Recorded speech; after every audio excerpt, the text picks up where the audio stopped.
Good day, everyone. The Society of Actuaries is pleased to present SOA Candidate Connect Webcast, The Essentials of an Actuarial Career, Preparing Yourself for Future Success. We have 586 sites registered today, and we are very pleased to welcome all of you to this program. My name is Jen, and I will be your host for today's webcast. Please note that today's call is being recorded, and all participant lines will be muted during the broadcast. If you need assistance at any time today, please send an email to soa@compartners.com. Today's presentation will last up to 90 minutes and includes time at the end for question and answers. However, you can enter a question for us at any time during today's presentation. You may submit your questions by typing them into the box in the lower left corner of the window. Then be sure to click on the send button located next to the box. In addition, I would like to draw everyone's attention to the links box located to the left of the slides. To view or print the presentation slides, just click once on the handout link and a separate web browser window will open to display the information and allow you to print it.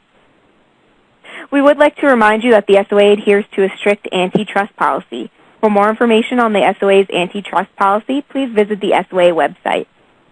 And one final disclaimer, presentations are intended for educational purposes only and do not replace independent professional judgment.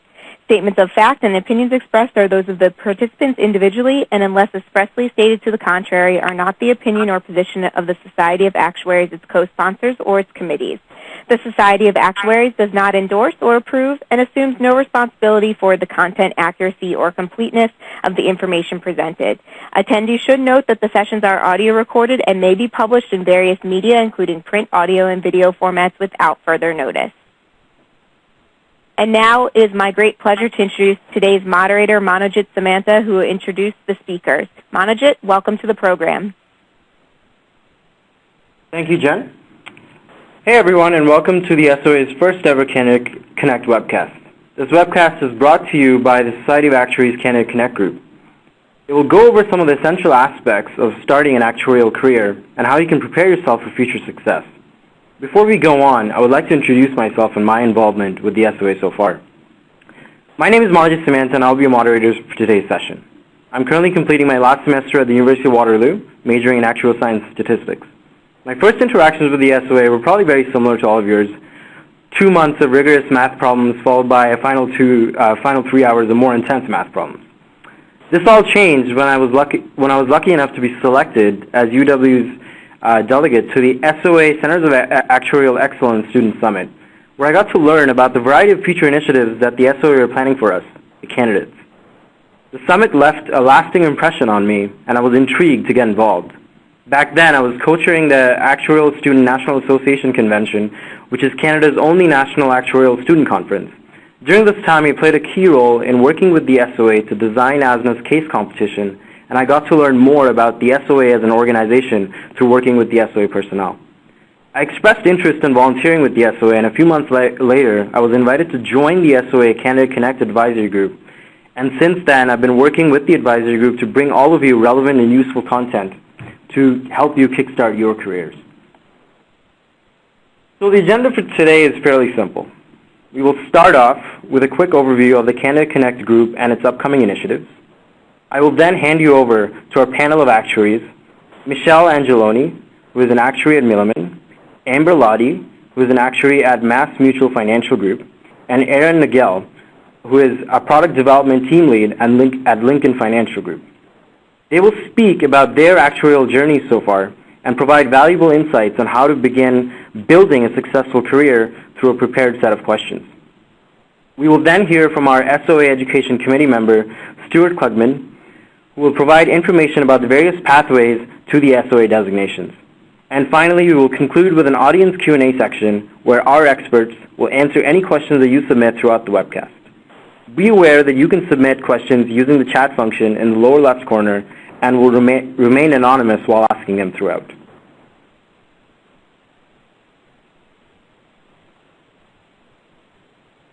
The Candidate Connect Advisory Group is a new SOA initiative that attempts to engage actuarial candidates with the SOA community, providing them with the information, inspiration, and networking opportunities while they are in pursuit of their associate designation. The advisory group's main focus is to develop new and relevant candidate content, create engaging volunteering opportunities, and reaching out to our target audiences using in-person events, webcasts, and online media, in addition to the bi-weekly SOA Candidate Connect e-newsletter you've already been receiving. Over the next few weeks, we will be hosting a Candidate Connect event at the 2015 Life and Annuity Symposium in New York on May 4th. The symposium is a professional development meeting for credentialed actuaries, and candidates will have the opportunity to attend some selected sessions and networking events. We will also be hosting a standalone Candidate Connect event in Hartford, Connecticut on May 15th. This will present opportunities for candidates to connect with the actuarial community, namely SOA members, fellow candidates, local actuarial clubs, and employer representatives. If you want more information about the section, please visit the SOA's website at soa.org/candidate or our Facebook group, which is called SOA Candidate Community. I will now let our panelists introduce themselves by telling us about their career stories and what they do in their current roles. Michelle, the audience is all yours.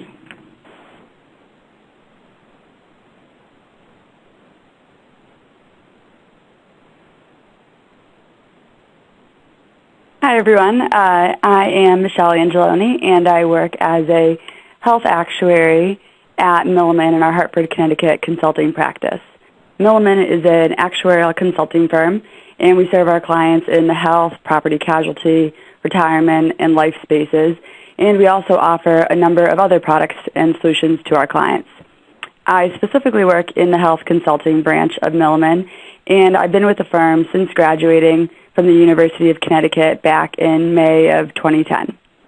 I've worked on a lot of different projects over the last 5 years here at Milliman, including projects in pricing, reserving, and other financial projections.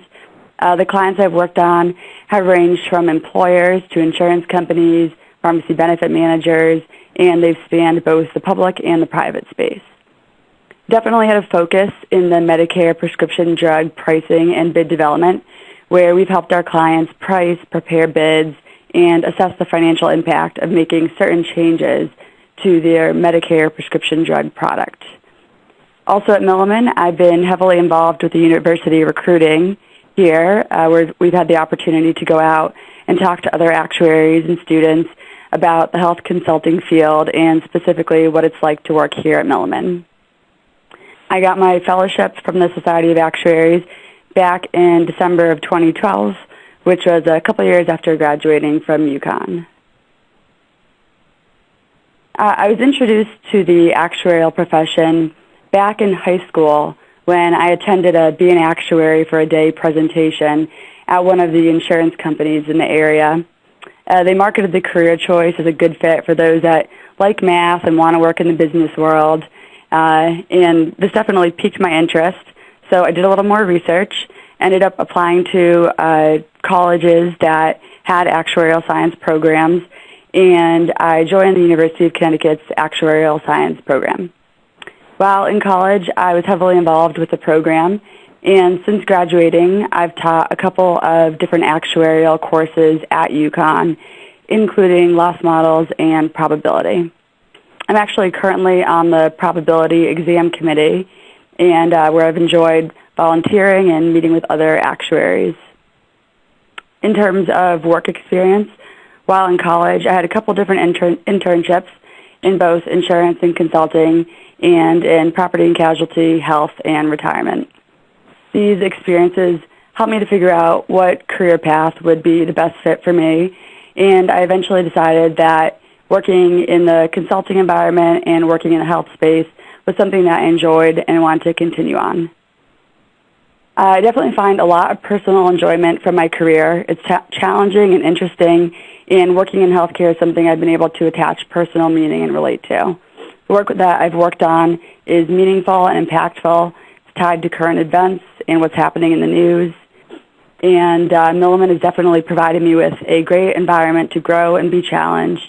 And the actuarial work, I'd say, has definitely gotten more fun as I've gained more experience, and I've been able to spend more time working together with clients on creative solutions, assessing reasonability, and helping to guide others both internally and externally.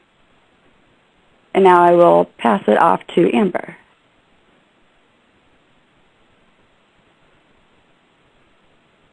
Good afternoon, everybody. Thanks for joining us today. I just kind of wanted to start giving a brief overview of kind of my background and how I found out about the actuarial career. So to start, I am originally from Seattle, Washington, and similar to Michelle, I learned about the actuarial career path while I was in high school. I was under the mentality that I wanted to go into college knowing what I wanted to major in, and I wanted to go to a college that, had a program that was well known for their that major. So after I did some research, I kind of found other careers that math was involved in, and I found out about the actuarial career path. So from there, I applied to several different colleges that had specialized actuarial programs, and I learned more about it through my research on the SOA website. After applying to several colleges, I ultimately decided to attend Georgia State University, which is in Atlanta, Georgia. There I pursued a Bachelor in Business Administration and Actuarial Science, and I graduated in May of 2010. One of the reasons I went there was because Georgia State has a very well-known, very prominent actuarial science program, and they were able to provide me with classes that taught to at least the first 4 actuarial exams, so it gave me a great base to begin my career. After I graduated from Georgia State University, I kind of sought out different actuarial opportunities, and I ended up in the Springfield, Massachusetts area at MassMutual Financial Group. I started here in June 2010, and I've been part of the actuarial student program here. I'll touch more on my experiences at MassMutual in the next slide, but I did receive my ASA in 2012, and I received my FSA probably about 6 months ago in 2014. So as far as my experience at MassMutual, just to start off, I kind of wanted to give some details on MassMutual. Massachusetts Mutual Life Insurance Company is a mutual company, and it's headquartered in Springfield, Massachusetts. The company has over 160 years of experience and provides products including life insurance, retirement plans, annuities, and disability income. In getting this job, I was lucky enough to be part of the actuarial student program, which has provided me with numerous opportunities. They offer great mentoring for career guidance, networking lunches with senior actuaries, and are very supportive of the exam process as far as bonuses, paid study time, reimbursement for materials, and fees. So at MassMutual, I went through the actuarial student program, and as you can see on this slide, I've had several rotations. So just to start with my current rotation, I'm in the Retirement Services Valuations Department. In this role, I'm responsible for group annuity business, including things such as reserving using AG 43, as well as cash flow testing. My previous role was in USIG annuity product management. That was more of a product development role where I was doing brainstorming and researching and pricing for new products that we could send to market. And then my previous rotation was very different yet again. It was an evaluation and modeling segment, but it was more focused on tax. So a little bit of a non-traditional role, a lot of interaction with the IRS and the tax controversy unit and investment tax. So kind of a different non-traditional view of the company as a whole. I also, like Michelle, had several internships while I was in college. You can see those at the bottom right of the slide. Those included pretty much consulting firms. So I interned at Mercer in their pensions area, back when it was Towers Perrin Tillinghast in their life consulting area, and then also PricewaterhouseCoopers doing property and casualty consulting. So I think it was a great opportunity in those internships to see a variety of different business lines and a variety of different products, and then kind of decide from there where I wanted to go upon graduation, which was ultimately MassMutual. As far as my activities and volunteering, like Monojit, I'm on the SOA Candidate Connect editorial board, so helping with the whole Candidate Connect initiative and getting pre-ASA level candidates more involved in the SOA. I also had the opportunity to be MassMutual's internship program coordinator from 2013 to 2014, and I'm also involved in helping out with recruiting for both the actuarial student program and the actual internship program at MassMutual. So that's just a bit of my background. I'm looking forward to answering all your guys' questions today. So with that, I'm going to turn it over to Erin. Thank you, Amber. Right. So I'm Erin Nagle. I am a life pricing actuary with Lincoln Financial Group. But before I get into my career and talking about that, let me just step back and tell you a little bit about my crazy past, because this is really my second career, and it took me a long time to get here. So on this first slide, I've just kind of laid out some of what my life looked like before actuarial science.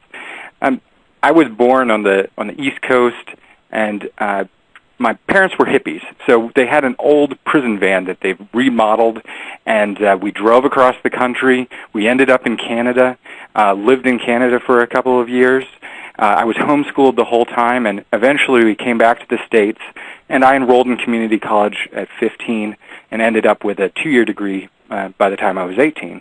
I've highlighted here in my little timeline up above all of these points in which we moved. So we moved around a lot, and I eventually ended up with a degree at 18 and no idea what I wanted to really do with my life. So I went to Switzerland. I spent a year there, a year in Austria, worked, learned to speak German, eventually came back to the United States and ended up going to massage therapy school, eventually opening my own practice. So I was in practice as a massage therapist, a very natural transition from massage therapy to actuarial science, by the way, but I was a massage therapist for 5 years with my own practice, and so this was a real shift. And I've done many other things, and I highlight them here not to just say I've had a crazy life with a lot of experiences, but more to say, it is possible, whatever path that you have taken to get to where you are today, it is possible to make your way into the actuarial profession. It takes a lot of hard work, and you all know these exams are tough, but it really is possible to change careers. And that's what I wanted to highlight here. So I ended up at a small school in Indiana called Earlham College, and that's where I pursued a degree in mathematics. Math has been something that I've always loved, and going back to school, that just seemed like the right choice at that time because I was interested in potentially teaching. So 2 years in college, at 27 I graduated with a BA in mathematics, and it wasn't until my final semester, as I was starting to say to myself, what could I do beyond just teaching with a math degree, that I stumbled across actuarial science. So I actually found it on the Be an Actuary website, and I was intrigued. I really was interested in this career that described someone who needs to pull together a whole lot of disciplines in order to understand and create mathematical models. I took an exam, and here on this next slide you can see the timeline. I wanted to kind of lay out for you how those exams worked, and as I moved through my career, when I passed an exam, these are the green dots, and the times that I failed exams. Not great times, but I wanted to show how that all progresses along so you can see what a career could look like. I passed my first exam back there in 2007 and started looking for a job and was hired by Lincoln as an actuarial analyst in the stat valuation department. Now, much like MassMutual, Lincoln Financial Group has a student program with rotations that allow you to go in and experience different areas of the company. So I was in that rotational program. They provided study time, and I was able to pass my next 2 exams in rapid succession. And then over time, I have been able to experience, not only the valuation side, but also product development, and moving into gap valuation, financial planning and analysis, and eventually into my current role. So you can see a few hiccups along the way. I think the biggest one was when my daughter was born on exam day at 2:30 in the morning, and there was just no way I was going to take that exam. So that's a little blip there. Probably still the best thing that happened in my life. And eventually in the end of 2011, became an ASA, and eventually got my my FSA just in December of 2014. So this has been my path and kind of progression both as an actuary within my business and also through the exam process. So what I do today as a product development team lead, that's down here at the bottom of the slide. You probably all know that every year sales goals tend to increase. Any company that's growing wants their sales to be growing with them. And our job here in product development really is to keep this wheel moving as we develop products. We have to talk to our distribution partners, the sales guys who are going to sell this, then make sure that our valuation department is involved, that we understand how we'll reserve, that we understand the risks from ALM, from an investment standpoint, all the way through having corporate oversight, and then eventually getting the products that we've produced onto our IT systems and dealing with state filing, and then marketing those products so that our sales guys can end up selling them. We keep that wheel turning and pushing it uphill as we get to our larger and larger sales goals. So that's my job now. It's exciting. I'm happy to answer questions later about that and as we proceed, and I'm looking forward to the rest of this conversation.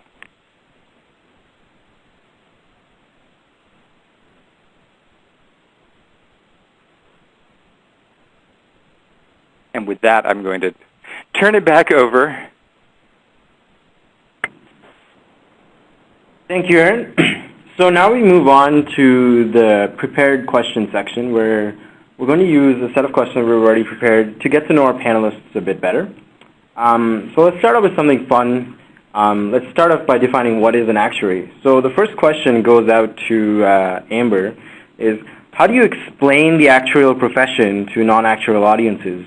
In short, what is your elevator pitch? So I would say that I try to explain the actuarial profession in general as analyzing an insurance company's risks and then looking for ways to manage those. Of course, the work of an actuary varies by your employer and your line of business, but overall I would say it includes working with data, using mathematics and finance, looking for trends, and performing various actuarial modeling and calculations. Some core actuarial functions would include pricing, insurance products, such as that Erin was describing, that's kind of his role, or also calculating the amount of reserves to set aside to pay future claims, which is more of the role that I'm currently in at MassMutual. So that's kind of, I guess, an overall view. Thank you, Amber. So next question goes to the exact opposite perspective. It goes out to Michelle. In your experience, how do outsiders perceive the actuarial profession? Well, I'd say I definitely, there's kind of a standard set of responses that I'm used to hearing when people ask me what I do for work and I say I'm an actuary. One of them is, oh, you're an actuary. My brother, my sister's one. You must be really smart to be an actuary. Or another one is, oh, you're an actuary? Man, they're really nerdy and they can't communicate with others. So that's always a fun one to handle. And then, or they usually default to maybe confusing us with accountants or underwriters. So, I mean, generally, I'm pleasantly surprised by the number of people that have heard the word actuary before. But at the same token, the vast majority of the public, I don't think really understands what actuaries do. But I think more and more over the last 10 years or so have become more familiar with the term and have at least heard the word actuary before, which I think is a great accomplishment for the profession to kind of be getting our name out there more and having others become generally interested in what actuaries do. I think it probably varies a lot by region as well. So I'm here in Hartford, Connecticut. There's tons of insurance companies around here and relatively a lot of actuaries. So I'd say in Hartford, my vision of the general public might be a little bit skewed because for the most part, a lot of people here kind of have heard of an actuary or know someone who is an actuary. But generally, I think, they may have heard the term but don't know exactly what we do. I think speaking more generally, people might know that, okay, we know math, we know statistics, but I think one thing they don't realize is that we are experts in more than just math and statistics. We also have to be experts in the product that we work in. So one thing that I always find pleasantly surprising is, it always surprises me when I'll talk with my friends or healthcare providers, other people that work in the healthcare field but aren't actuaries. Maybe they work in public health, or they're doctors or nurses, some part of the healthcare system. And I can always tell that they're very surprised when they see that as health actuaries, we understand the mechanics of the industry and we know what's going on. We're not just number crunchers who are, pounding out numbers and not really thinking about what's going on in the health space. So I think definitely something that surprises others is that we know more than just math. We really understand the product and we understand the space that we work in. Thank you, Michelle. That was a very detailed response. Okay, so now next move on to exploring what life as an actuary is like. So the first question goes out to pretty much everyone. What's a typical day of work like for you guys? We'll start off with Michelle. So this probably sounds very atypical of what you would think when you think stereotypical actuary. My day is very filled with variety and spontaneity, which maybe some of you are floored. Like, that doesn't sound like an actuarial profession. So I'm frequently working on many different projects at once, and many times I come into work thinking I'm going to do one thing, and then things get reprioritized. We have new needs that need to be met that day, and we have to switch gears very quickly. So keeps you on your toes, definitely. Makes it fun. Never bored, that's for sure. And I'm currently working on some Medicare pricing work of prescription drugs, which I found very interesting and pretty cool to do something that is pretty relatable, that you can kind of see the impact of it in everyday life. And to be able to do those things, I think it requires both analytical skills and communication skills. So typically it's, always changing, and you have to, sometimes you're in Excel deep in the weeds doing lots of analytical thinking, and then sometimes you have to kind of take a step back, think more broadly, explain to others, and really put your communication skills to work.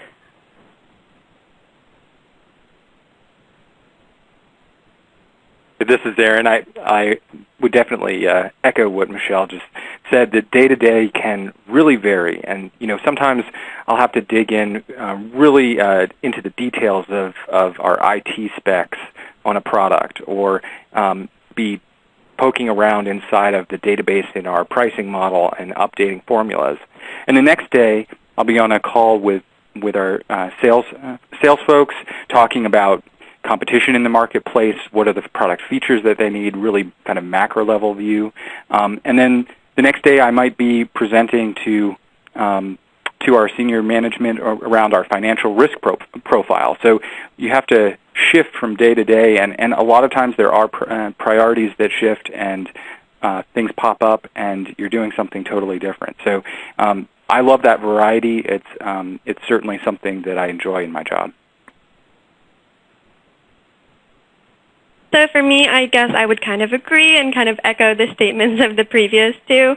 I would say I don't necessarily have like a typical day. I certainly do have some production work that, is during quarter close time, but a lot of my work is project-based, so it's very dynamic and unique. Just to give an example, when I was in the variable annuity product development area, my work was a little bit more structured. So one of the projects I was working on was to design and price a new variable annuity product.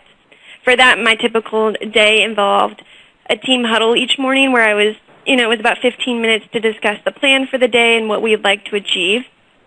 And then we'd have about 3 to 4 hours each morning, which were collaboration time. So during that, the entire project team would be together in one room working through various issues.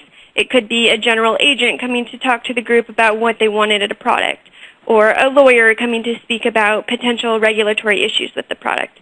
Just various things each day. And then the afternoon would be more of individual work time. So that would be generally building and editing the product model, pulling in assumptions, actually pricing the product and pulling out results. So just various things, but that was kind of an example of a more structured project that I did have at one time. Thank you all. we'll move on to our next question, which is also directed at everyone. What are you currently doing to make yourself more valuable to the company you work for? Where do you regularly go for current information on the industry?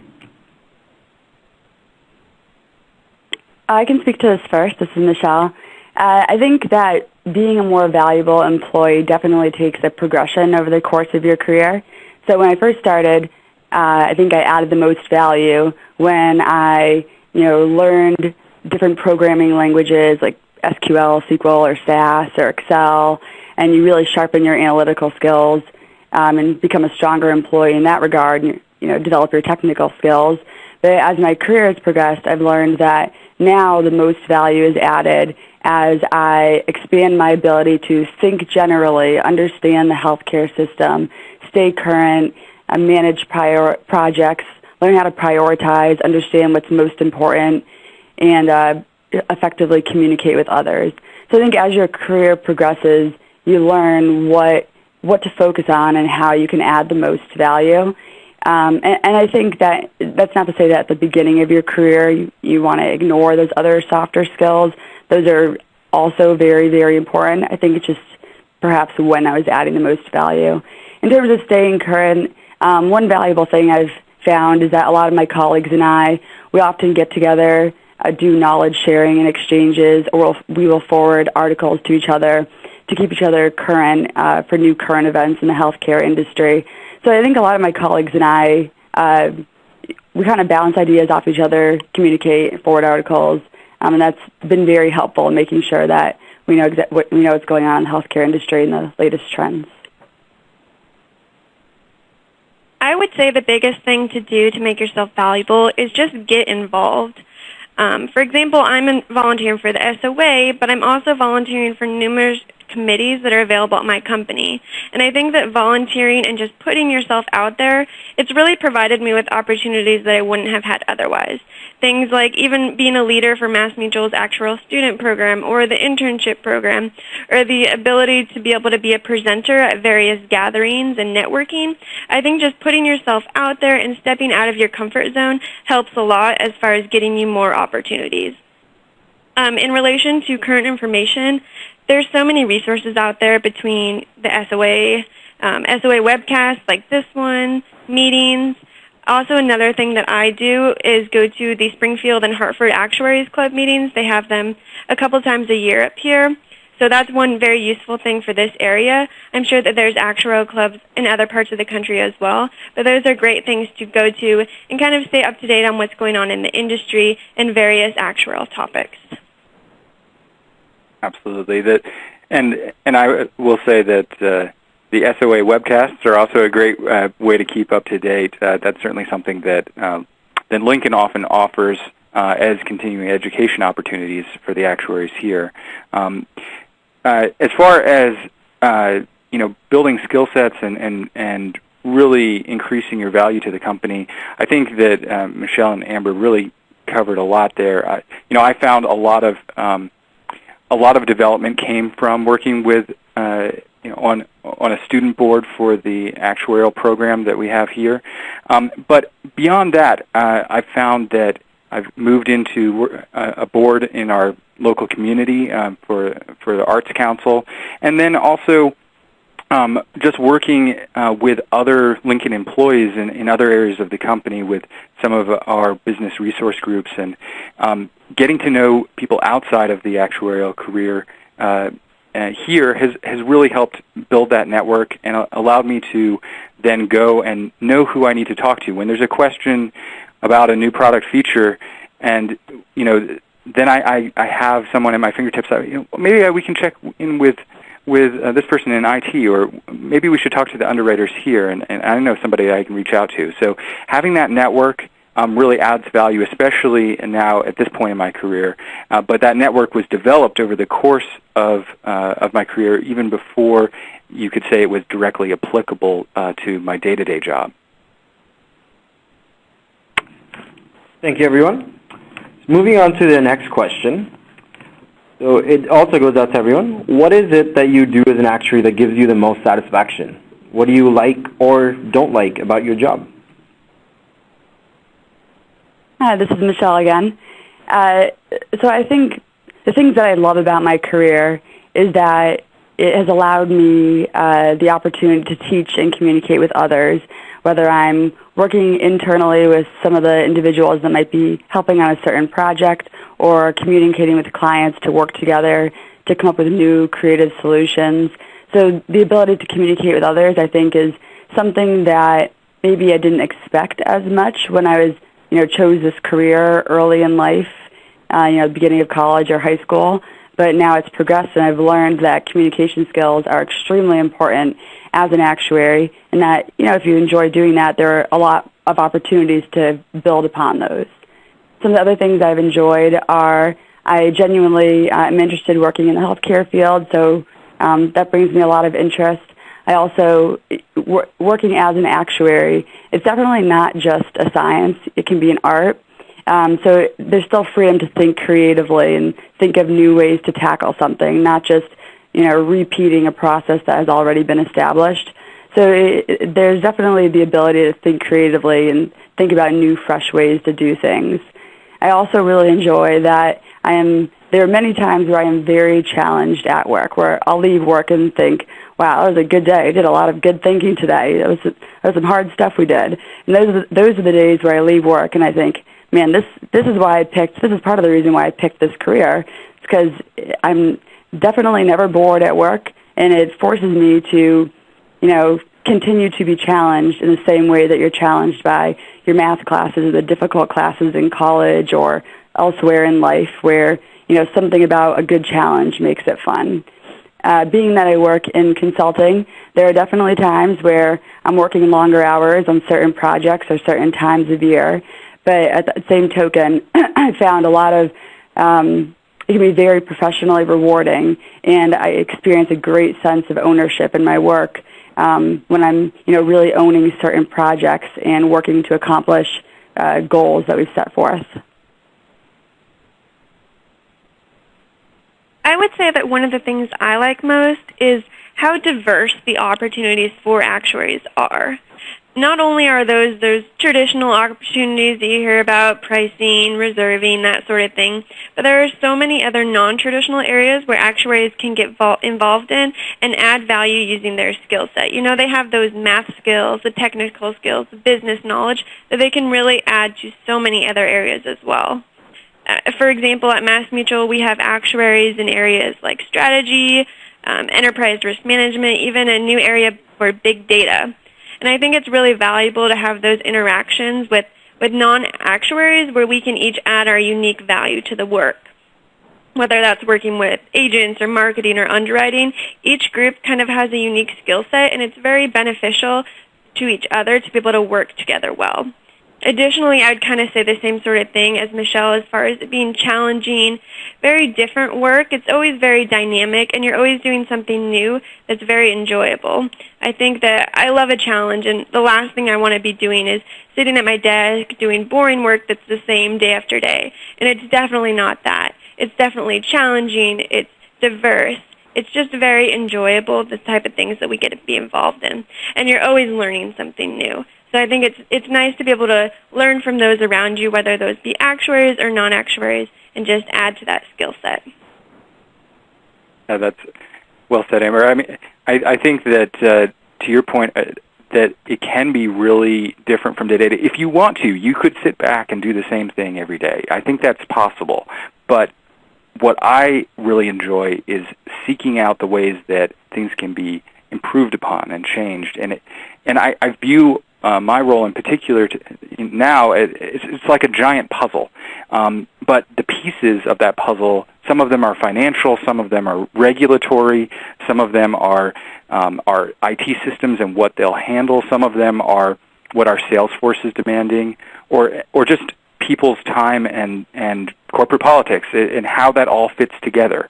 And it's a giant puzzle that is so challenging, but I love that. I love piecing those pieces together and sometimes overcoming what seems like an insurmountable problem and putting that all together. So it's about reaching beyond what is currently being done and creating new opportunities and new solutions.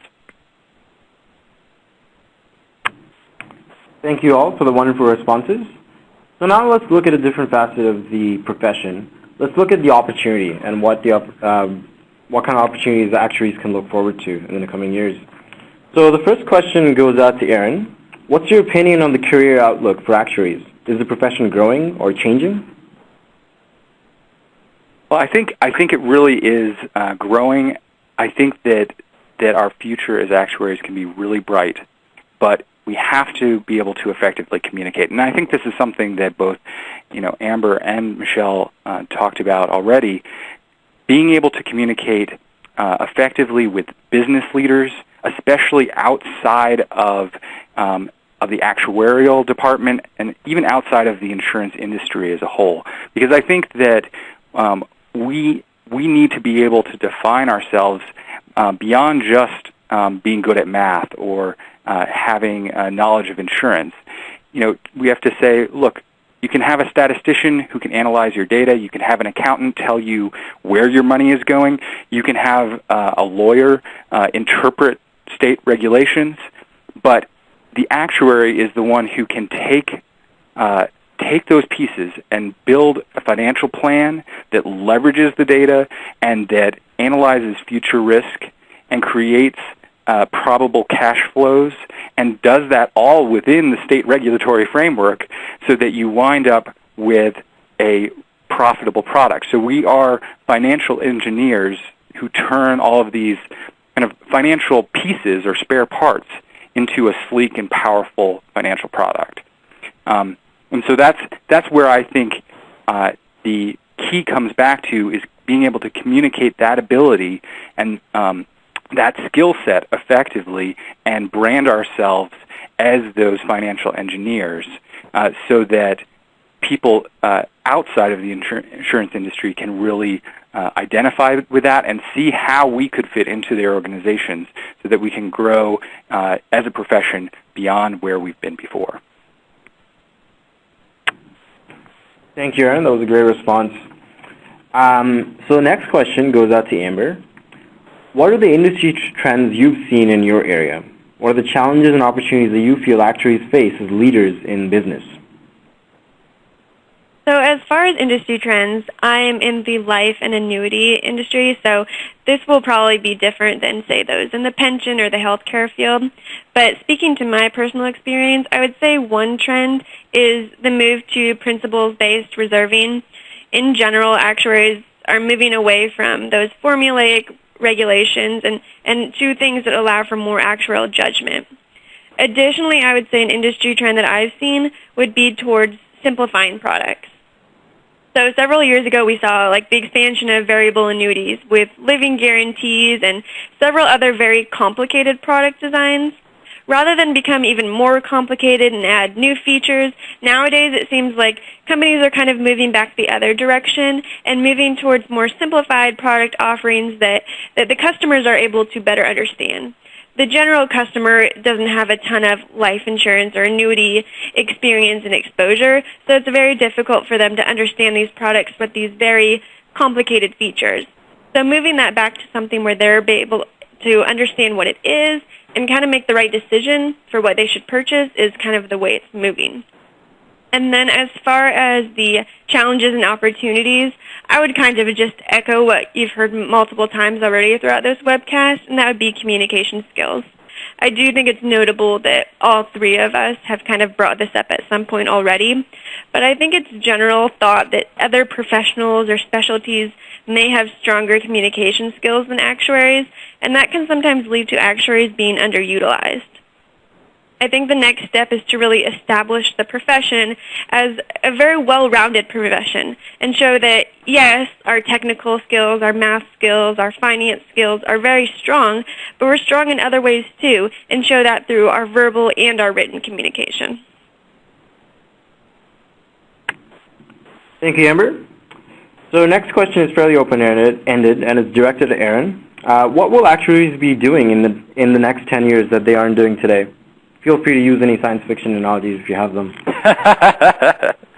Well, I think that in the next 10 years we're going to see ourselves really with more advances in our modeling technology. I think when you look at the trends, especially with principles-based reserving coming into play, we're going to have to be really expert at developing models, understanding our assumptions and what kind of risks are baked into those assumptions and how they will move those models.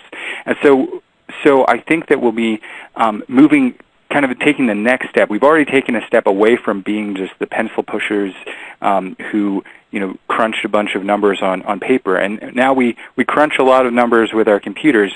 Now I think it's taking those models and using more advanced statistical techniques to really understand risks in new ways and to project out and understand the future, leveraging that new technology. So I'm excited about that path. I think that it's something that we've started to glimpse, and that maybe even some other fields have already broken ground, and we just need to follow in their footsteps. But that those new techniques will allow us to be even more of the engineers who understand the principles and are evaluating and helping direct the models, rather than the ones down in there crunching the numbers or running the individual pieces. Thank you, Erin. So now we'll move on to the next section.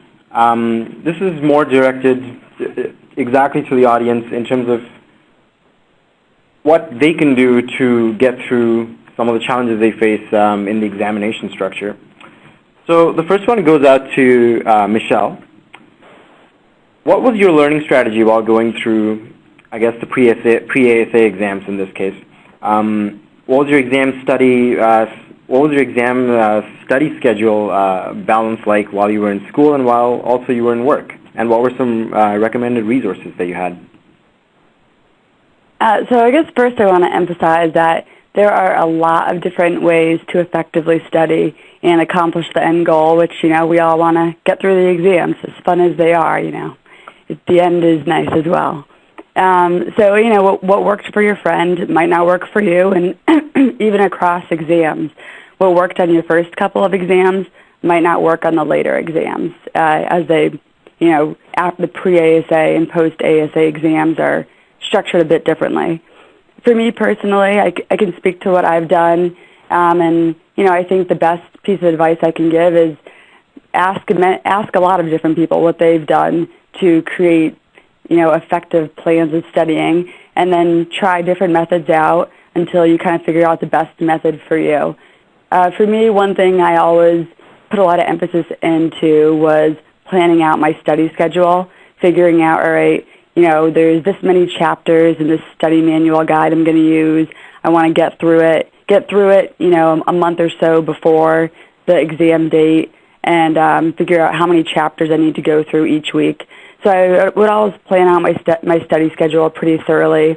For the first couple of exams, which were more math-based, I used the ASM study manuals, but I know that there's a lot of different resources out there now. And I know people still use ASM, but they use a ton more as well, including different web-based study materials where you can kind of attend online seminars and or watch videos to study as well. So there's a lot of different ways, a lot of different resources available. I think it's kind of just figuring out what works best for how you learn. The end, really, for me, what was consistent with all the exams was to leave sufficient time, about 1 month prior to exam date. Leave enough time so you can go another pass through all the material, do lots of practice problems, lots of practice exams. Just keep practicing everything you can get your hands on. The study life was definitely a little different in school versus after I graduated and started taking exams while working. While I was in school, the weekends, I'd wake up until, maybe a little after dinner time, Saturdays and Sundays. I had some very long days in the library, and then I'd also get a couple hours in, maybe 2 to 4 on weekdays as well. So definitely feeling the burn of studying. It didn't feel easy, but it was very, very well worth it. And I kind of took the approach of I'm just going to study as hard as I can, just overstudy, better safe than sorry, kind of. But I think time is the most important factor. It's really just figuring out how much you're willing to dedicate and how much time you need, because the answer to that could be different by person. Now that I've started working, it's a little different because when you're in college, kind of exams and classes all blend together and it's just a big study fest. But now that I've started working, it's a little bit different because now you really feel the difference between work, life, and studying. So you kind of feel like you're being tugged in multiple directions. But it's really just sacrifice and time, and once you get through it, they'll be behind you, and it's totally well worth it. But I think the biggest piece of advice I could give is find a way to enjoy it. Enjoy the material, enjoy the process, because you're doing it for a lot of hours. And if you can figure out a way to genuinely enjoy it, it will make it easier to go through. So for me, I would study with friends, study at the coffee shop, listen to music while I'm doing it. I know this can be a little bit of a distraction for some people, so I wouldn't recommend this for everyone.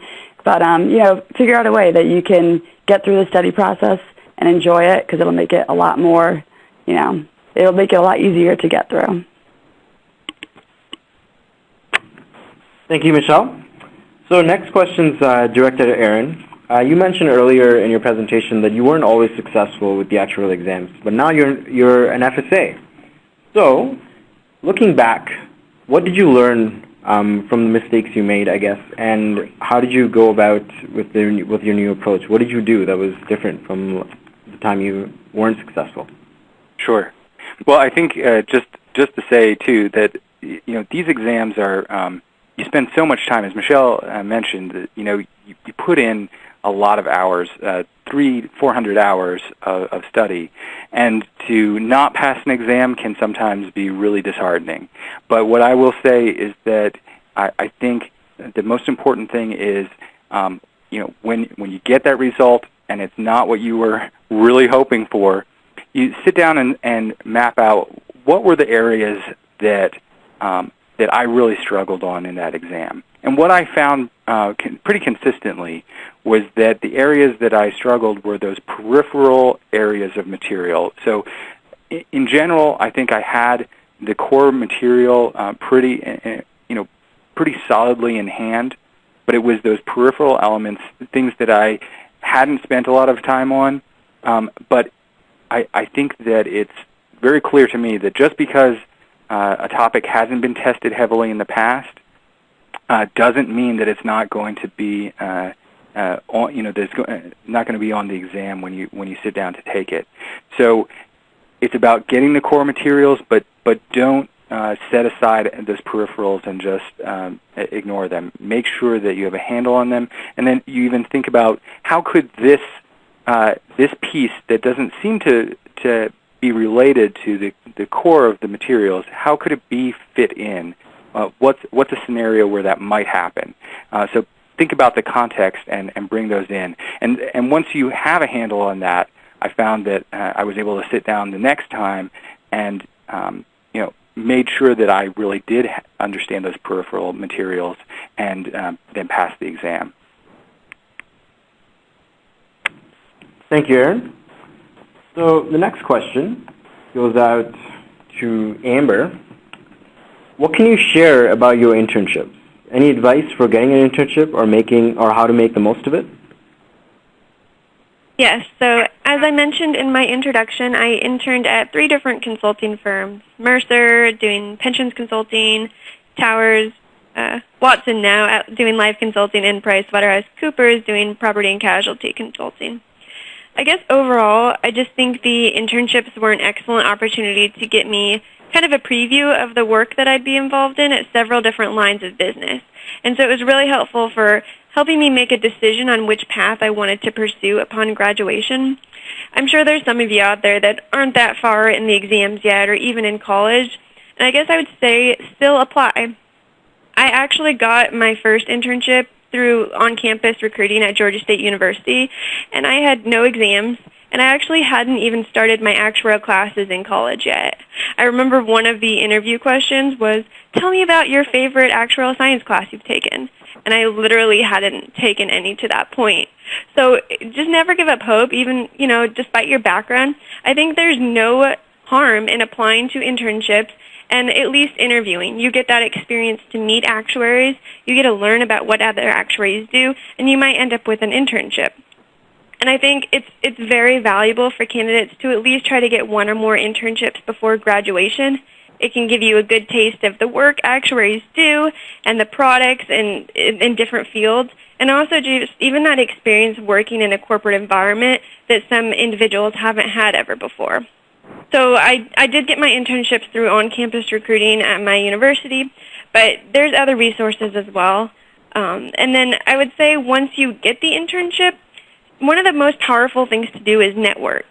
Go out there and meet new people, and don't just continue those relationships while you're there, but work to continue those relationships even after the internship ends. And then take advantage of whatever resources are at your disposal at that internship. Dig deep into whatever projects you're given and show your work ethic. You're not going to be the most knowledgeable, experienced person there. This is an internship. But what matters is your effort, your work quality, and just that you're there doing the best you can and showing that work ethic that you have. Thank you, Amber. And I'll just echo Amber's answer there. I've been fortunate enough to have a couple of internships myself, and I think the biggest thing that has brought me success at the workplace was just really putting my hand up. Even if I didn't know what exactly to do, I always showed initiative to get involved in projects, and they really trusted me with a lot of key projects. They took the time to train me, and eventually I ended up coming out of the internship with a lot of good experience and a better understanding of the business than I ever thought I would get. So definitely keep Amber's words in mind when she mentioned that, always try to get involved. Okay, so the next question also goes out to Amber, is what are some of the avenues to find a job or internship opportunity in specific? Okay, so yeah, like I mentioned, I did get my internships, I believe all three of them, through on-campus recruiting. My university had a very strong on-campus recruiting program where they would bring in companies and do initial interviews on campus and then additional interviews on site at those companies, and so be it. But if your college doesn't have that, there are other opportunities. There are various career fairs you can attend that aren't necessarily related to a college. You can also go out and apply through the company websites. Actually, my job at MassMutual, I got through going out to the MassMutual website and applying online. That's it. No connections, no anything else, just really getting out there and applying. But with that said, I do think networking is also a great opportunity to get internship opportunities. So whether that be go to actuarial club meetings or look through the SOA directory or reaching out to friends and families, there's many different opportunities to network. Even something like LinkedIn, go out there and try to meet new people. I get emails and requests on LinkedIn often for people that kind of just want to network and even learn more about the actuarial career. So many different avenues. Thank you, Amber. And so finally, we have our last question for this section, and it goes out to Michelle. So what are employers looking for when hiring? What is the most lacked skill amongst entry-level actuaries that employers agree on, I guess? I think that employers are definitely looking for a balanced resume. So that means showing that you've had success with actuarial exams, relevant work experience or internships, your GPA. When it comes, I know some people have gotten undergraduate degrees and then maybe later graduate degrees. So, sometimes they make choices about which GPAs to show and have their own story about, like their progression over time and how they've evolved, and maybe some classes that, their progression from undergraduate to graduate degree, let's say. And then leadership skills, your extracurricular involvement, also computer skills, knowing Excel, SAS, SQL, etc., and also that you volunteer and you get involved. I think that really what they're looking for is evidence that you can handle multiple things at once. you can multitask, and really that you don't just get involved in something, but that you lead and or make a difference. So you don't have to prove that quality through an actuarial club per se, or maybe you're not in college right now, so you're thinking like, well, you know, I don't have the ability right now to be the president of an actuarial club or something. There you can get involved in other things that might interest you to show an employer that you're involved, you want to lead, and you'd like to make a difference. I think that is just one general quality that they're looking for in people. We're also looking for people that show that they have a sense of ownership of what they do, that you're going to want to reinvent things, bring fresh new ideas and energy, and commit to the career. And again, I think you can do this in person or through cover letters that you're writing. You know, write a good cover letter when you submit your resume. And also in terms of energy, I think that's something you can do which will give a lasting great impression on the company that you're interviewing for, is really show them that you're interested in the company and also in the product that they work in. So if you're applying to a property and casualty firm or health or pension, if you can kind of show that you know a little bit about that field and that you're excited by it and you have a lot of energy about that product, I think that will leave a long-lasting impression on them. And I know that sometimes it's a question of, well, I mean, I don't even know what product I like. How can I exude energy when I don't even have it or know what to be energetic about? I think something that you can do to kind of help maybe steer you or figure out what excites you is do some reading. So read articles, look in the news. There's a lot of different, I think, articles or papers or things that you can read about each of the products. See what interests you. And I also think that employers look a lot for the additional skills that you kind of heard throughout this webcast, the ability to communicate with others, communicate your results, understand how to prioritize and manage projects. So a lot of those softer skills. Also very important is great writing skills, that you'll be able to write reports clearly and summarize your work concisely. You can kind of demonstrate that you have great writing skills through the emails and the cover letters that you're writing to the the company or your company contact. So when you're emailing back and forth with the contact at that company, or you're submitting a cover letter or whatever kind of written communication or interaction you have, make sure that you realize that every piece that you write is not an interview, but it's it's a demonstration of what you're capable of. And I think when it comes to work experience, you might be thinking, well, I don't have any relevant actuarial experience or internships, so what now? I think there's a lot of people that maybe they didn't have internships, so they're career changers, and they're wondering, like, how can I check this box? It's a little difficult for me.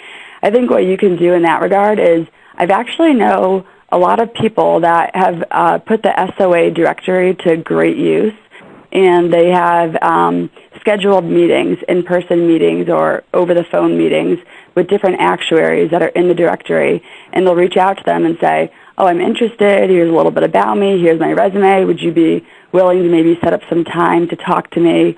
And doing that kind of networking and just putting yourself out there and meeting a lot of people, that will give you that creates another very great opportunity that I think you can use to supplement things that you might otherwise not have on your resume. So really just meeting lots of people, getting your name out there, and making a lasting impression both in the email you're writing and in person if you're able to schedule a meeting with them to maybe just go to their job site and talk about what they do. Thank you, Michelle. Now let's explore another aspect of a successful actuarial career, the education pathways you can take to your final designation. Here to enlighten us about all of your various options is Mr. Stuart Klugman. Stuart Klugman is a staff fellow in the education department of the SOA. For the past 35 years, he was a professor of actuarial science, firstly at the University of Iowa and then at Drake University. He has been involved as an author/editor of 3 books used in the SOA exam curriculum, has served on the SOA board as a member, as a vice president, and is a 2-time recipient of the SOA Presidential Award. Stuart, the audience is all yours. Okay, thanks a lot. I have a bunch of slides here, but in order to leave more time for your questions, and I've seen a lot of really good questions come by, I'm going to skip over some of them and hit some highlights of things that this audience might like to know about. So, one I want to mention is the Code of Conduct. When you take one of the SOA examinations, you check a box that says you agree to abide by the SOA's Code of Conduct, yet when I talk in person to groups of students, many of them say they're not aware of our Code of Conduct. It does exist, and a few times a year we do discipline candidates based on violations of that Code of Conduct. We've always had rules and regulations regarding cheating on examinations. This Code of Conduct covers cases of inappropriate behavior that aren't directly related to the exam-taking experience. So just as one example, we disciplined a candidate who claimed to his or her employer that he or she had passed a particular actuarial exam when it had turned out that that person had not passed that exam.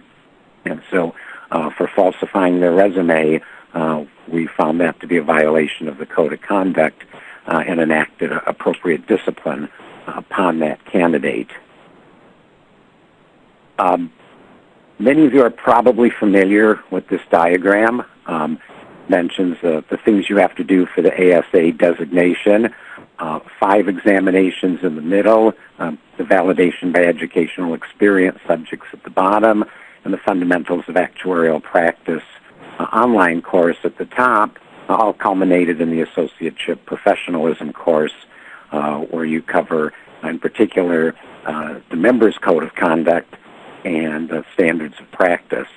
The boxes indicate that there can be multiple pathways through the exams, but we generally recommend that P and FM be taken first.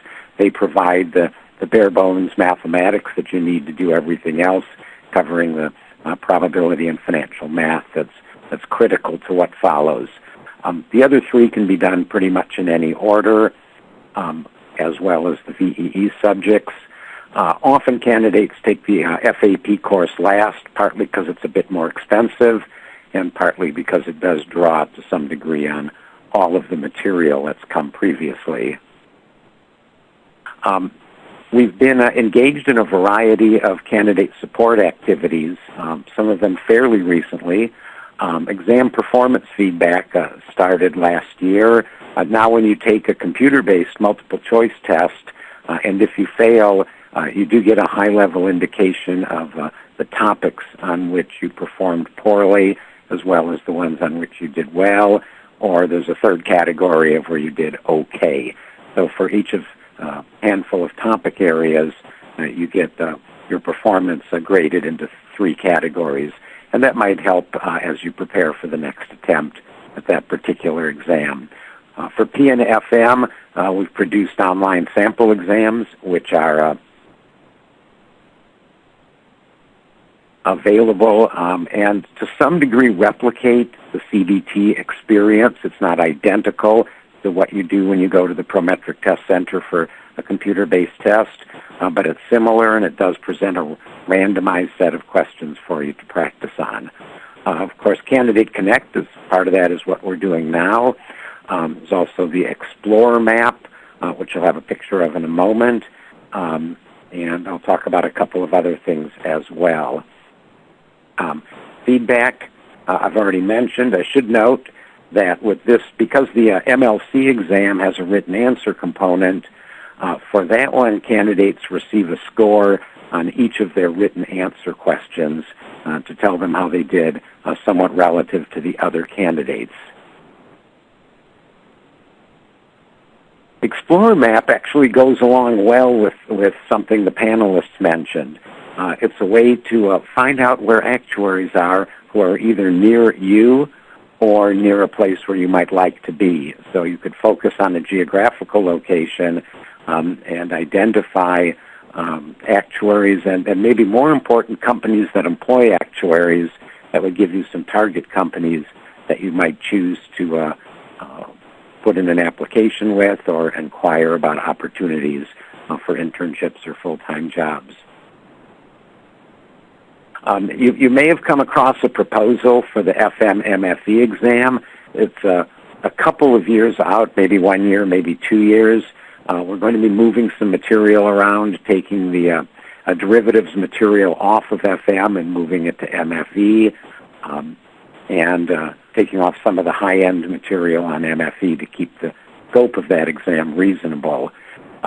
For now, for those of you who are in that spot in your exam taking, there's really nothing that you need to do. You want to prepare for the upcoming version of the exam. As I say, for sure for the rest of 2015, and probably most of 2016, these changes will not have been implemented, and the transition will be very simple. If you pass the old FM, you get credit for the new FM. If you pass the old MFE, you get credit for the new MFE. So no reason not to take the current versions of the exam, and no reason to be overly concerned that there are going to be some changes. MLC had a big change 2 sessions ago, where for our life contingencies exam, we added some written answer questions. It enables us to ask deeper questions, as well as do a better job of discriminating between candidates who get it and those who don't. It's now a 4-hour exam. 40% of the points are approximately a multiple choice, and 60% written answer. Just some quick bits of advice as you prepare for this, because for most candidates this is the first time that they encounter a written answer exam. There is a guide to written answer exams that's on the MLC homepage, and that's well worth reading. And the real key of that guide, and what I want to stress, is pay attention to verbs and point values. The verbs tell you what type of response to expect, and the point values tell you how much time the committee expects you to spend working on that particular problem. Of course, it's written answers, so you want to show your work, but don't go overboard, keeping that time constraint in mind. And just a quick verb example. Here's one of our sample questions. There's 2 verbs in here, calculate and explain. So that tells you exactly what you need to do in your answer. Show your calculation and explain something about the result. So to calculate, you have to get a number, but you'd better show your work. And the instructions say even if you're so clever that you can just write down the number by doing everything in your head, that won't get you full credit. You must show your work and demonstrate to the graders that you knew how to work the question. Explain means just that. You understand the source of the difference, which is what the question is about. We don't expect complete sentences, but your writing needs to be clear enough so the graders know what you're saying. They can't infer what you meant to say. They can only grade you based on what you actually wrote. We have a credential called CERA for Enterprise Risk Analysts. It has a subset of the ASA components and the FSA components. The most important thing to know is that no matter what track to fellowship you choose, the CERA is available. If you're on the Enterprise Risk Management track, it's automatic. If you're on any of the other 5 tracks, by replacing a 2-hour track exam with the 4-hour ERM exam and ensuring that you included the ERM module, you get the CERA credential as well as eventually your FSA. Reminder, there are 6 specialty tracks to fellowship. We often get a question of which one should I do, and the good news is until you're an ASA, you don't have to care because the ASA requirements are identical no matter which fellowship track that you eventually settle upon. So most candidates are picking their fellowship track after they've started employment and therefore tend to work out that decision with their supervisor to figure out which set of exams and what knowledge base would be most useful both for the candidate and for the company they're working for. And just a note that also on our web page is not this particular diagram, but the full set of pathway. It's a reminder that after the ASA, there are 3 modules, 3 exams, an additional module on decision-making and communication, and the fellowship admission course, which is our capstone event. That's the last thing you do before getting your FSA. Our newest track is called General Insurance. It's sometimes called Property Casualty Insurance or Non-Life. It covers the kind of products that you'll see on the display there: automobile insurance, crop insurance, liability insurance, property insurance, and so on. We added it because it was the one thing that was missing from our array of offerings to our candidates. And now if you choose to become a member of the Society of Actuaries, you have the opportunity to learn about every practice area in which actuaries are engaged.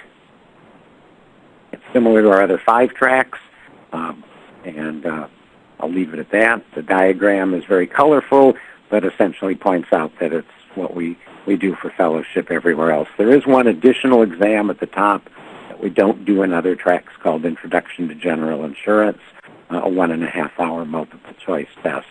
Otherwise, the structure of the track looks like all of the others. And I know I blitzed through that fairly quickly, but time to turn it back over to our moderator and do some Q&A. Thank you, Stuart.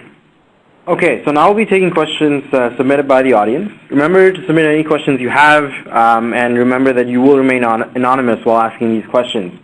So the first question for today is, how are older career changers generally viewed by prospective companies, especially if they do not have prior experience in the insurance/finance field?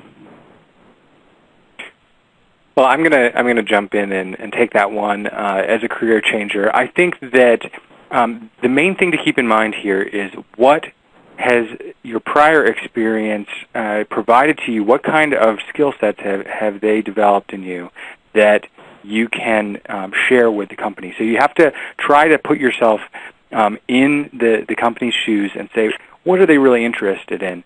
And I mentioned I had this very different path before I became an actuary, and I said, I wanted anybody to know that they could become an actuary even when they've had a really different progression. But also I will say that how I perform as an actuary has been informed by all of those experiences. So when I approached Lincoln, I did so with a resume that was based on a functional design rather than just listing off what I had done and the various jobs I'd held. I listed off what skill sets I had and really had clear examples under each skill set of how I developed those. And I think that's what got my foot in the door. So I wasn't saying I have an actuarial internship. I was saying I've been a small business owner, and here are the skill sets that it's provided. I have traveled internationally, and here are skill sets in relating to people that I bring to the table. And so I laid out my resume in that way, and then I really emphasized that when I sat down in the interview process with clear stories about each of these areas where I had developed those skills, so that when they asked me, how does your experience as a massage therapist relate? I could say, well, here's what I did as a small business owner. Here are all of the things that I kept track of. Here are the ways that I had to market myself. Here are the ways that I had to comply with regulation. Here's how I stayed organized. And so focusing on the skill sets that were developed, I think, is the real key. And at that point, I don't think that companies will view you any differently. And I know that there are a number of career changers here. We even have a PhD in music, and someone who was a teacher, someone who worked for UPS. So these were all folks who were changing careers, and I think that it was recognized that the skills they brought to the table were really what Lincoln found valuable and what were important. And this is Stuart. Just to add a couple comments. Of course, you probably want to have an exam or two passed as well, because in all cases, the companies want to believe that you're going to be an exam passer in the future, and one of the best ways to demonstrate that is to have already been an exam passer in your past. So finding a way to get the NFM passed both shows your commitment to wanting to be an actuary and your ability. There's also an option for those who can take the time to do it, and that is that there are a lot of master's degrees programs that are specifically designed for people who don't have actuarial undergraduate degrees. essentially a year to a year and a half of concentrated work to help you get through several examinations. There's often financial support in the form of teaching assistantships, and then you also get access to the school's network, career center, and a lot of job-finding resources that a university program can bring. Thank you, Stuart and Erin.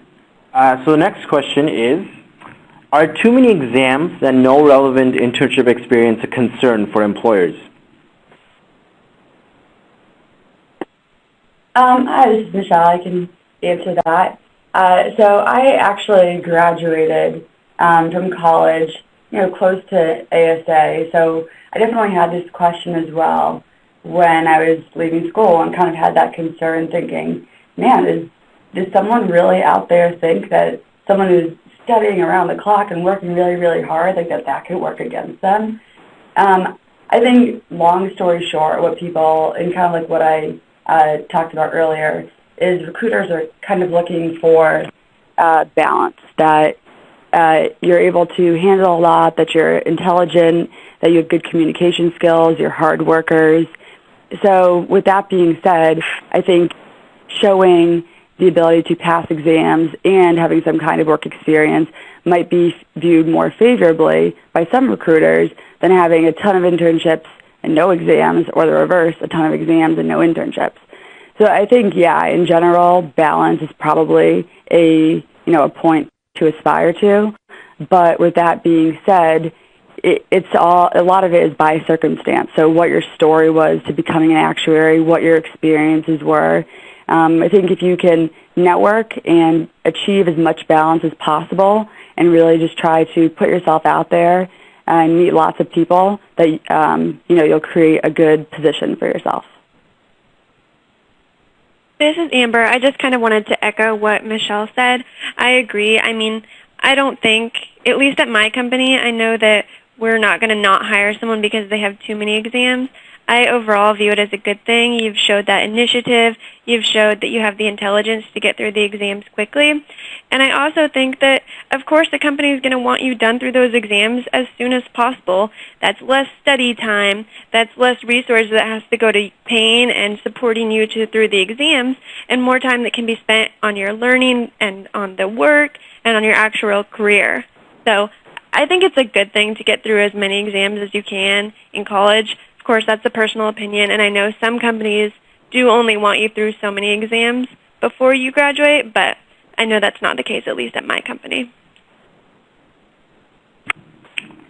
Thank you both.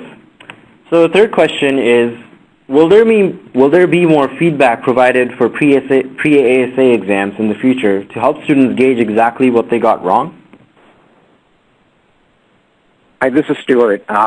As I mentioned before, we're doing the high-level by topic feedback for the CBT exams. There's really no way that we can provide a question-by-question feedback. I mean, part of it is that the questions are confidential, so we can't show you your answer and have you try to figure out where you went wrong. And so part of the ability to offer the benefits of CBT examinations, that is instant results and more frequent administration, is that we have to more closely guard the questions and the results. So to send you back a list of your questions and your letter choices and which ones were right and which ones were wrong would likely compromise that system. I also might add from my experience, and maybe the younger folks on the panel could echo that, knowing a specific question that you got wrong isn't necessarily the best way to study for the next time, because the chances that you'll get that specific question next time are pretty small. And so generally it's better to look for the topic areas that need more attention, or simply to work a lot more practice problems. Thank you, Stuart. And yeah, I definitely agree with that. I've rewritten one pre-ASA exam, and my exams were completely different between the two sittings.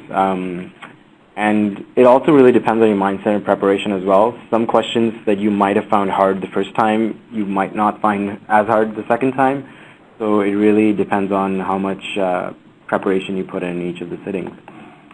So moving on to the next question.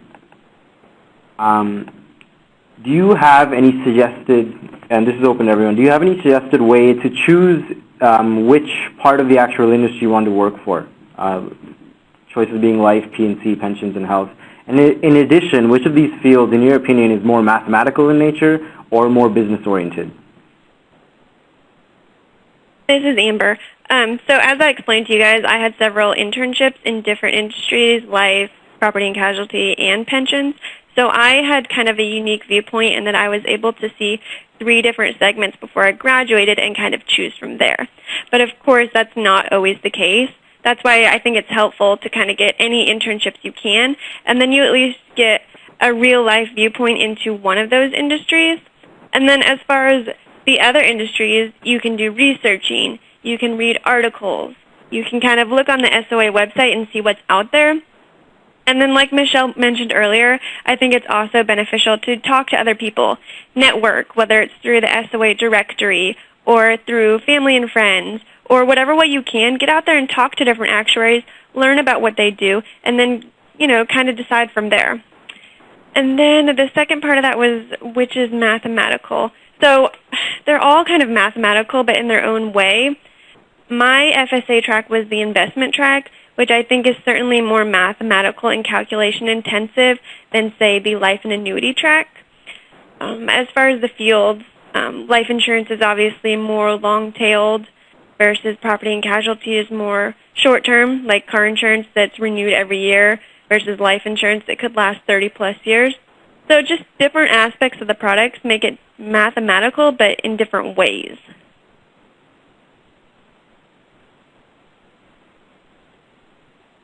Thank you, Amber. So the next question goes out to everyone. Can you describe your experience with the on-the-job training when you started? Did you just hit the ground running, or did you do some shadowing before with some more experienced workers before you started?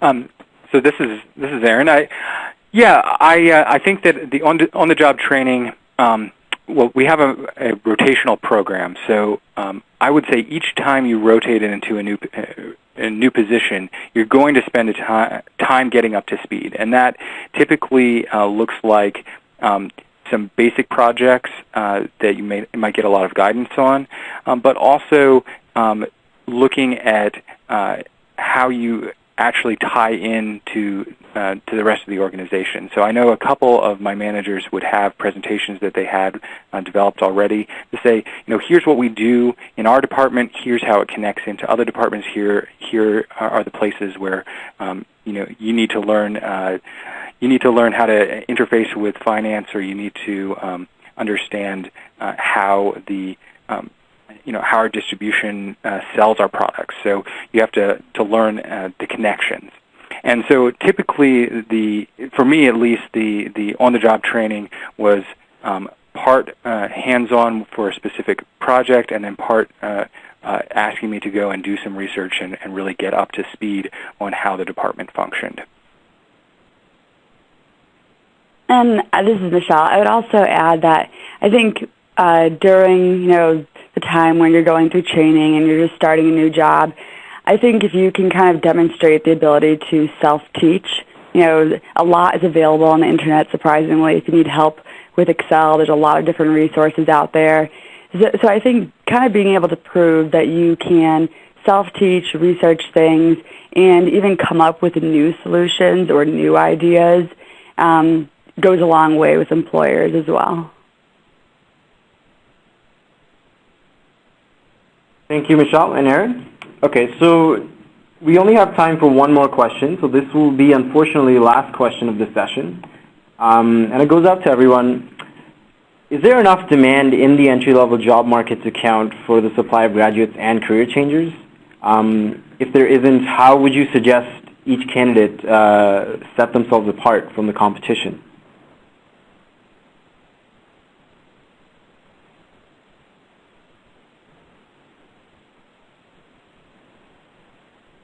This is Michelle again.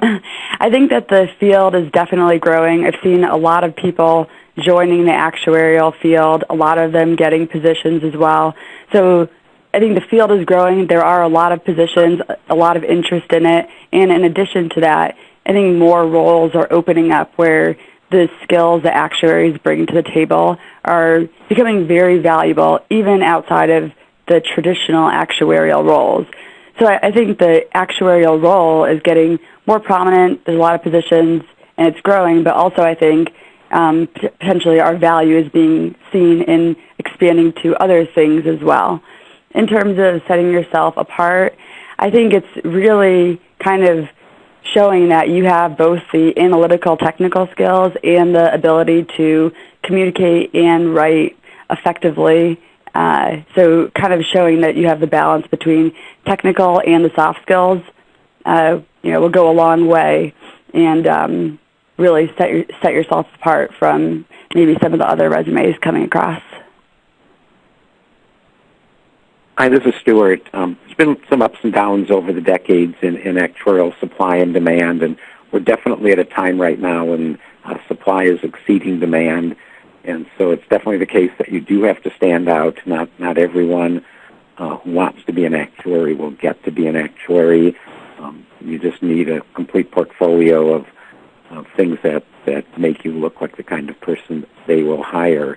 I should also point out it tends to mean that you need to broaden your search these days. You can't just look at a couple of companies and say, I'd sure like to work there, and they'll almost certainly have a job for me, but both geographically and the type of employment that you're looking for need to have a broad perspective on your search so that you're not eliminating possibilities just because of location or type of firm.